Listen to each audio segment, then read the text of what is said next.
Hey friends, this is Michael Golzmane here, and in this video I want to share with you a few ideas about our spiritual potential when it comes to the issue of manifesting money. So I get a lot of people contacting me all the time around various challenges they're having in life, but one of the very consistent issues that people share with me is their issues around money. And they often talk about, as you could imagine, not having enough, not feeling like they can have enough, not feeling like there's enough available, whether it's from their job or whether it's from their history somehow. Their family didn't have much money growing up, and so therefore they're showing that lack of resources, financially speaking, coming into their lives now. And so many people are asking me, what can I do about that? It's a very interesting issue. I've really been giving a lot of thought to this issue and how the issue of money has shifted in my awareness and my manifestation of it personally throughout many years of trying to approach it from a spiritual perspective. There are methods out there which will tell you need to get a higher paying job. That's one idea or one approach. There are other issues out there that say you need to get more education. I would say if you're watching this video, you probably know those things already and are probably looking for something a little bit more insightful around this issue. Maybe something a little bit more spiritual or something internal. So those are all true. Those issues can be true. Getting a better job, that would seem to make sense, right? If you're looking to your employer as your source of financial abundance and affluence, that would make sense. But those of us on our spiritual path know that there's something else going on here. That there's this spirituality, there's these principles underlying why some people seem to have money, why some people don't, and why that spiritual principle of the rich get richer and the poor get poorer really is very true. It has to do with something internal. It has to do with something to do with consciousness within us.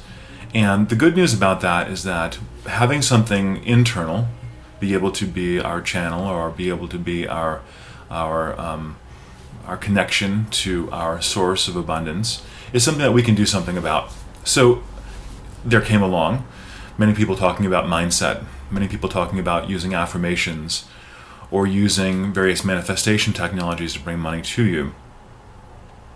I would say if I had to boil down all of these ideas into one thought about it, it's important for us to get this, that everything that comes into the physical world comes from something in the non-physical. It comes from an energetic place, comes from the non-physical into the physical. This is very important when it comes to thinking about money or when it comes to developing a strategy for manifesting money. Because if we look to money itself, or we look to the physical world itself as the source of our money, for instance, our employer as a source of money, or a certain hourly rate as our source of money, these things may be all part of the channel through which money comes to us, but they're not the source of money itself. Money is really an energy that becomes physicalized, it becomes densified into that which we can use and that which we can share and that which we can spend. But the origin point isn't the physical world itself. In that sense, money is really an idea. It's really an energy. It's really a consciousness that you tap into within yourself. And it's not so much that you just sit there, tap into a consciousness, and then checks show up at your door, though that can happen. My feeling about it and my experience with it is that it's a consciousness that you develop within yourself, that money is a certain expression of the overall abundance of all of life. You could say the abundance of God, or the abundance of Source, or the abundance of Spirit, the infinite givingness of life and of spirit. And money is a representation of that. So the more our minds and our consciousness are open to infinity, to the truths of spiritual consciousness, such as, you could use the word God or the word Spirit, that there is no lack or limitation in Spirit, that this source is all abundance, is all wealth, is all joy, all peace, all knowingness, all healing, all wholeness. These are different synonyms that we could use to describe God or Source or Spirit, or we could say the infinite field of the universe, whatever term you might use for that. and here's the spiritual principle underlying money. So the more we're in rapport and in harmony with the originating creator, the original source consciousness, the more our life begins to reflect the qualities of that source. That's basically the spiritual teaching underlying money. So, that's a simple principle if you think about that for a moment. The more our lives are in harmony, in rapport, you could say in oneness, in synergy, in that flow of grace, you might say, with that originating source consciousness, the more our lives reflect the properties of that source consciousness. This is a deep mystical teaching. It's a metaphysical teaching also. How do we get to that level? How do we get to that awareness? And so the first step is to be aware that that principle is where we're headed. And everything else that we're doing is helping to serve that particular principle. Helping us to not make Source give us money, not twist God's arm somehow into giving us something, not begging and pleading.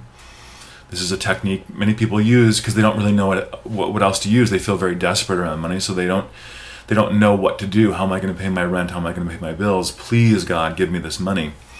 And that approach doesn't work, and the reason why it doesn't work is because it's coming from a place of not being aware. Remember that first principle we're developing here. It comes from a place of lack of awareness, lack of connection, lack of flow, lack of rapport with source consciousness. You can't go into the field of all abundance and say, I don't have enough. Because the field of all abundance doesn't know how to respond to that. There's no place for if we're in fear and worry and lack, and we all have times where we have been in that space. Maybe you're in that space right now.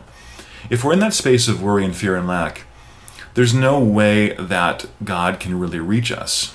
There's no way in which source consciousness can really give us money or anything, or peace of mind, or all of the other related qualities of that field of abundance, because there's no place in our consciousness. Our consciousness is filled with worry and with fear and with limitation.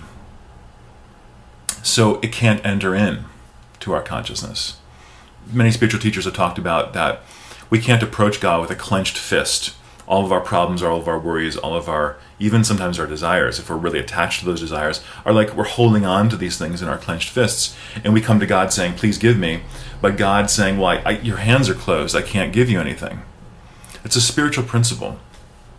It's a spiritual principle that God is not an external being, an external person like we've sort of personified God over the millennia in our various religions as being a person much like us, but just bigger.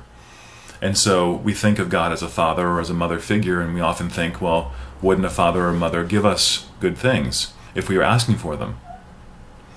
But God is a presence.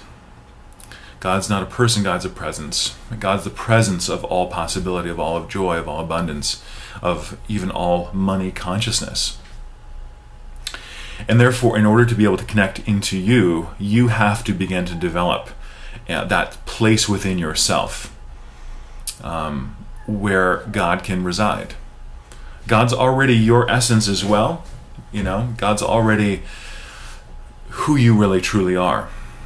And the issue here is that we've simply forgotten our connection through our own erroneous beliefs and fears and limitations and experiences, identify ourselves on the earth here with our circumstances, seeing things that are lacking, seeing poverty, seeing challenges in our own lives, and we have identified ourselves with those things. And so that's become our challenge. We've taken on those things as to be our truth, and meanwhile, we have forgotten about this all-knowing presence, this God, this source, this spirit, and all the spiritual techniques and practices like affirmations, like meditation, like spiritual clearing and healing technologies are helping us to really be able to get rid of and to release the old consciousness that we've built up so that we can be in that state of grace and flow again. So this video is meant to be just an introduction to what we're going to be doing throughout these next series of clearings. we can use spiritual clearing technology to help to cleanse our consciousness so that we can be more receptive to divine truth. That is the first principle of making money. Recognizing that there's an all-giving presence called God, called Source. You can call it abundance, you could call it a particular name if you want. And that source is always giving. It just is the source. It's the source and substance, as they say in some traditions, of all good. So it's both the origination point and it's the stuff itself when you're in rapport with that. And so our job here is to cleanse our own perceptions and cleanse our own limiting beliefs. Many of these things are subconscious to us, so we don't even know that they're there. But through the power of working with Spirit and through our own spiritual practices, we can begin to open more, to cleanse those beliefs and to begin to think more like ultimate reality, think more like Source, more like Spirit. And then as we do that, we've created that link between Source consciousness and our own individual consciousness, and therefore our life can begin to manifest like Source. We can begin to manifest more healing, more joy, more abundance, more peace. All of these things, they don't happen spontaneously on their own much of the time. By being in rapport with Spirit, we will then know how to think, how to feel, how to act, how to be really literally inspired as to what to do. We can co-create then with Spirit and bring these experiences of money into our life easily and effortlessly. So I encourage you to seek out the following videos. This video itself has been more of a talking to you, but in the coming videos there are going to be some specific energy clearing processes we're going to do, and I encourage you to click onto those now and check them out, and so you can experience more of what it feels like to be in that flow. Thanks so much for watching this video, friends. Peace and blessings.